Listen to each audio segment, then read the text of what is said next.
Thanks, Mike. Narito na ang mga chika in a minute. Kinumpirma ni Chris Aquino na magsisimula na siya ng projects with APT Entertainment. Nag-reach out daw ang kanyang manager na si Boy Abunda kay Mr. Tony Toviera ng APT. Sa post ni Chris, tiyak na mamimiss ng fans ang kanyang food trips, recipes at travel. Pero ngayon, ready na raw siyang mag-evolve para sa isang bagong TV collaboration. Sabi ni Chris, dumating na ang tamang panahon.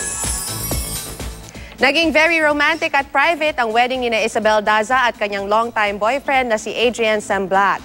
Kasama sa mga dumayo sa Tuscany, Italy, si Solan Heussaff at mister niyang si Nico Balzico. Walang kupas naman si Miss Universe 1969 Gloria Diaz sa kanyang gown. Presente ng Eat Bulaga host sa si Pia Guanyo, kasama ang kanyang asawa at anak.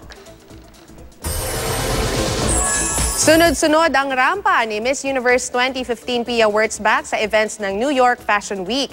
Di nagpakabog si Queen P sa mga international model nang irampa ang mga sikat na designer clothes.